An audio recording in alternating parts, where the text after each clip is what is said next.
ముఖ్యమంత్రి రేవంత్ రెడ్డి నేడు గ్రేటర్ వరంగల్లో పర్యటించనున్నారు. వరద ముప్పుకు గురైన సాయమ్మ నగర్, పోతనా నగర్, రంగంపేటలో పర్యటించనున్నారు. వరద బాధితులతో మాట్లాడనున్నారు. హైదరాబాద్ బేగంపేట నుంచి మధ్యాహ్నం 12:45 బయలుదేరుతారు. ఉస్నాబాద్, వరంగల్లో వరదలో దెబ్బతిన్న ప్రాంతాలను ఏరియల్ సర్వే ద్వారా పరిశీలిస్తారు. అక్కడి నుంచి వరంగల్ ఆర్ట్ అండ్ సైన్స్ కళాశాలకు మధ్యాహ్నం చేరుకుంటారు. అక్కడి నుంచి మంత్రులు, ఎమ్మెల్యేలతో కలిసి నగరంలోని 3 కాలనీలలో పర్యటిస్తారు. అక్కడి నుంచి 3 గంటలకు హన్మకొండ కలెక్టరేట్కు చేరుకుంటారు. ఇక మంత్రులు, ఎమ్మెల్యేలు, ఎమ్మెల్సీలు, ఎంపీలతో కలిసి సమీక్షిస్తారు.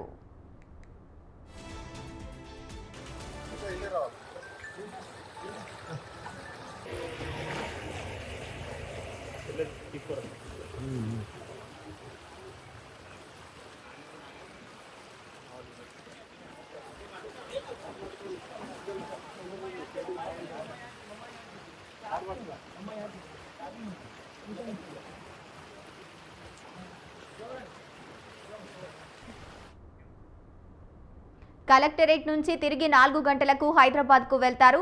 ఇక సీఎం నగరానికి వస్తుండటంతో అధికారులు భారీ బందోబస్తు ఏర్పాటు చేశారు. సీఎం వెళ్లే అన్ని చోట్ల పోలీసులను నియమించారు. 3 కాలనీలలో పర్యటించనుండటంతో అక్కడ సీనియర్ పోలీసులు, అధికారులను బందోబస్తు కోసం నియమించారు. హన్మకొండ కలెక్టరేట్లో ఉమ్మడి జిల్లా ముఖ్యంగా అధికారులతో సమీక్ష నిర్వహించే అవకాశం ఉన్నట్లు తెలుస్తోంది. సీఎం జిల్లాలకు వస్తుండటంతో వరద నష్టం వివరాలు అన్ని అధికారులు సిద్ధం చేస్తున్నారు.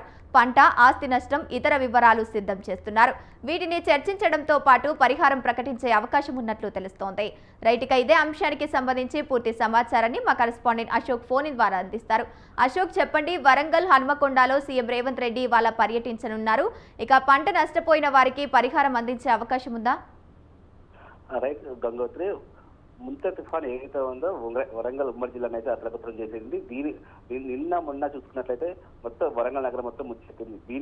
దీంతో పాటు రాష్ట్ర ప్రభుత్వం ఏదైతే ఉందో చర్యలు తీసుకునేందుకు భాగంలో ఇక సీఎం రేవంత్ రెడ్డి వరంగల్ పర్యటన ఉంది.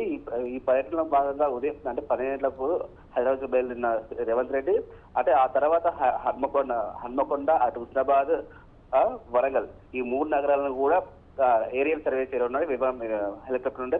ఆ తర్వాత ఏదైతే హన్మకొండ కలెక్టరేట్ ఏదైతే ఉందో అక్కడ సమీక్ష సమావేశం నిర్వహించి అనంతరం ఏదైతే ఉందో వరంగల్ తూర్పులోని రంగంపేట, సమయనగర్, పోతన నగర్ వరద ప్రాంతాలను అయితే స్వయంగా తానే అంటే నడక ద్వారా వచ్చేసి అక్కడ ఉన్నట్టు బాధితులను పరామర్శించే అవకాశాలు ఉన్నాయి. అక్కడ చూసుకున్న అనంతరం దీనికన్నా ఇప్పటికే అధికారులు మొత్తం అన్ని ఏర్పాట్లు చేశారు.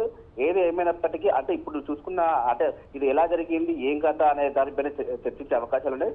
అంటే గతంలో కూడా మనం చూసుకున్నట్లయితే గత 5-6 సంవత్సరాల నుంచి ఇది దుస్థితి ఏర్పడుతుంది. అంటే దీనికి శాశ్వత పరిష్కారం వస్తుందని చెప్పేసి మాత్రం ఇక్కడ ఉన్న ప్రజలు మాత్రం ఆశాభావం వ్యక్తం చేస్తారు. అంటే సీఎం రంగంలోకి దిగుతుందో ఇక్కడ ఏంటంటే నాలాల కబ్జాల ద్వారానే ఇలాంటి జరుగుతున్నాయి.